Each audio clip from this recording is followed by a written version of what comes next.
Demikian hidupku di tanganmu, dengan urapan kuasa Rohmu, ku dibaharui selalu.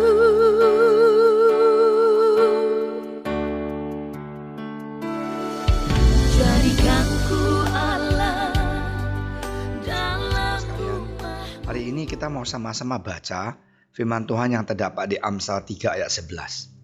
Hai anakku, janganlah engkau menolak didikan Tuhan, dan janganlah engkau bosan akan peringatannya.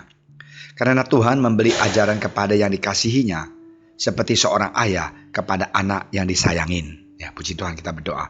Tuhan Yesus, terima kasih Tuhan atas firman Engkau. Urapi hamba Engkau yang menyampaikannya Tuhan. Biarlah firman Engkau bisa menjadi terang di dalam kehidupan kami. Dalam nama Engkau Tuhan Yesus, berkati saudara-saudara kami yang mendengarkannya, supaya kita juga semuanya bisa dikuatkan. Dalam nama Engkau Tuhan Yesus, kami berdoa. Amin. Saudara sekalian, hari ini kita lihat bahwa firman Tuhan ini very simple, straightforward. Hai anakku, janganlah engkau menolak didikan Tuhan, dan janganlah bosan akan peringatannya. Sering sekali bahwa manusia itu kepala batu itu loh, tidak mau mendengar didikan Tuhan. Jikalau kita perhatikan, sering setelah mengalami banyak sengsara, orang akan berbalik kepada Tuhan. Waktu mereka happy, mereka lupa. Nah, didikan Tuhan anggap remeh. Nah, kita juga sering pelayanan di penjara, ya di rumah sakit. Jikalau saja kamar-kamar penjara, kamar-kamar rumah sakit dapat berbicara, maka mereka akan berkata berapa banyak orang yang telah bertobat dari dosanya karena mereka mengalami sengsara. Sengsara di mana? Di penjara. Saya pernah ketemu satu anak muda. Bukan anak muda, seorang bapak-bapak ya. Pak, udah berapa lama di sini? Wah, 5 tahun. Ini anak saya nggak mau memaafkan saya. Saya bilang, kenapa Pak? Dia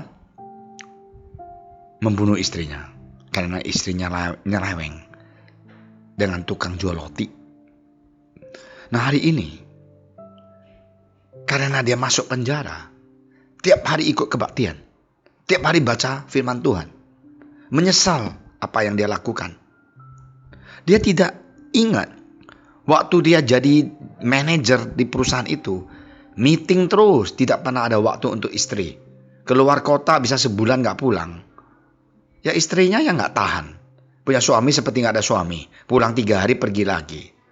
Nah, manusia itu harus mau ingat, firman Tuhan itu adalah didikan Tuhan. Firman Tuhan itu yang membawa kita, memperingatkan kita, supaya kita jangan berbuat dosa dan jangan jatuh dalam dosa. Karena Tuhan memberikan ajaran kepada yang kasihnya, seperti seorang ayah kepada anak yang disayanginya. Nah, firman Tuhan sudah mengatakan, jangan kamu tinggalkan istri kelamaan. Memang ada. Jadi kita kalau suami istri itu kita satu tubuh. Tidak boleh kita tinggalkan istri 3 bulan, 4 bulan. Di luar, ya alasannya project lah, meeting lah. Ingat, firman Tuhan itu iya dan amin. Kadang-kala masuk ke penjara itu, sengsara terjadi. Bukan karena Tuhan, karena kedagingan, hawa nafsu. Gue udah jadi manajer, gue mau jadi direktur, gue mau ini. Semuanya dianggap remeh. Firman Tuhan mengatakan bahwa keluarga itu penting. Didikan Tuhan itu ada di firman Tuhan. Tapi kita gak peduli, yang penting uang. Nah, akhirnya masuk penjara.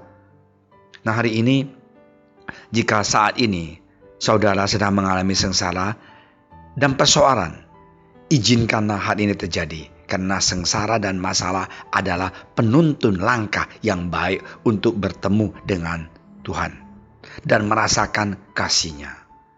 Memang kejam sekali kelihatannya, Pak. Kenapa sih saya harus mau sengsara baru tahu kasih Tuhan? Ya kenapa dia masuk penjara baru tahu Tuhan itu sayang sama dia? Ya karena dia waktu di luar itu nggak pernah baca Alkitab. KTP-nya sih Kristen, tapi nggak ke gereja cuma 2 kali, Paskah dan Nataran.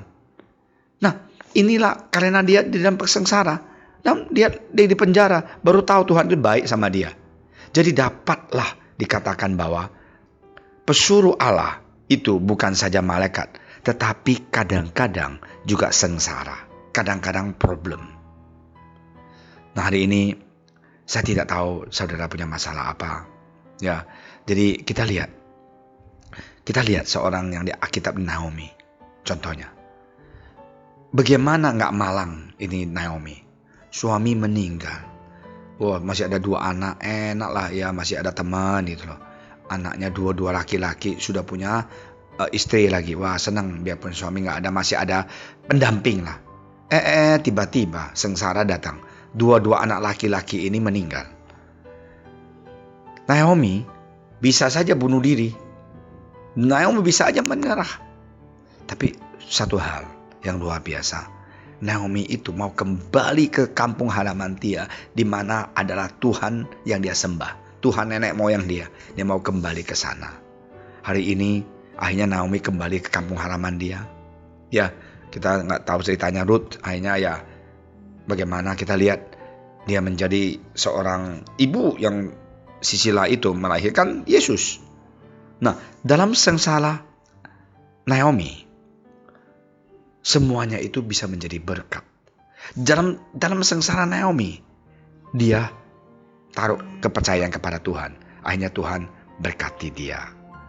Nah, hari ini kalau kita ada masalah, kita ada problem, jangan kita menyerah. Kembali kepada Tuhan dan koreksi diri sendiri dan berdoa, Tuhan, inilah aku Tuhan, aku siap untuk dididik. Aku tidak akan bosan. Ya, ke gereja bosan melihat pendetanya. Ya, ke persekutuan doa nggak selevel saya lah. Banyak sekali negative thinking dan merasakan diri sendiri penting. Ini corona datang, yang ada duit jadi sengsara sekarang. Pusing, pabriknya gede, perusahaannya gede, mau gajian, nggak bisa kerja, semuanya work at home. Ya, work at home dia punya efisiensi cuma 50%. Nggak efektif. Sengsara, baru cari Tuhan. Sometimes it's too late. Sombong, terlambat sudah. Waktu kamu mau ekspansi, nggak tanya Tuhan. Waktu sudah masalah, Pak Pendeta, Tuhan kenapa sih begitu? Percobaan aku besar. Tanya sendiri aja. Waktu kamu sukses, waktu kamu bisnis bagus, ekspansi terus. Nggak pernah berpikir, seandainya katanya ada apa-apa, apa yang akan terjadi. Nggak pernah berdoa, tanya Tuhan, Tuhan, boleh nggak saya pursue untuk mau membesarkan usaha saya? Hari ini, marilah kita ingat. Ya, tuntutan Tuhan Yesus, didikan Tuhan itu kadang-kadang pahit, tapi indah dan manis sesudahnya. God bless you. Mari kita berdoa. Tuhan Yesus, terima kasih Tuhan atas firman Engkau. Biarlah kami semuanya dikuatkan. Kami mau menjadi anak Engkau, Tuhan, yang terima didikan Engkau, Tuhan. Kami mau mengatakan, Tuhan, kami semuanya tidak bosan akan peringatan Engkau, Tuhan. Tuhan, terima kasih atas kasih sayang Engkau. Engkau begitu cinta pada kami. Tuhan, berkatilah mereka yang dalam sengsara dan susah. Berkatilah bangsa dan negara kami, supaya corona ini cepat berlalu. Dalam nama Tuhan Yesus kami menang. Terima kasih Tuhan.